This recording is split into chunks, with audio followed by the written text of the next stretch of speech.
अल्लाह ते ईमान आणण मतलब चाहे त हर एक शे अल्लाह मंझा समझण, अल्लाह वटा समझण, ॿिए खे न।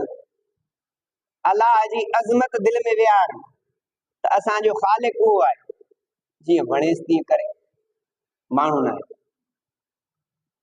वरब्बुक यख़्लुक़ु मा यशाअ व यख़्तार, रब तुंहिंजो पैदा करे थो जेको चाहे, जेको वणे, जेको रब जे पसंदि में आहे। मन चाही न थींदी, रब चाही थींदी, पंहिंजी मर्ज़ी न हलंदी। इहा रब जे हथ में, माण्हू जे हथ में आहे।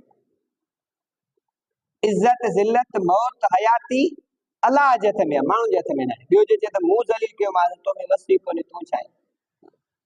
जीअं हिकिड़े फ़कीर के ताक़तवर जाबिर माण्हू मूं अॻे तव्हांखे ॿुधायो आहे, चंबो हंयसि, अल्लाह वारो, हुन चयो तो छा हयो,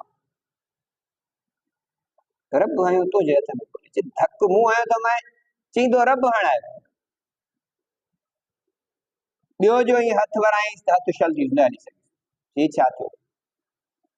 चे मुंहिंजो रब मूंखां नाराज़ हो, हिकिड़ो चंबो हणाए यार मूंसां ठही वियो, तोखां वसी।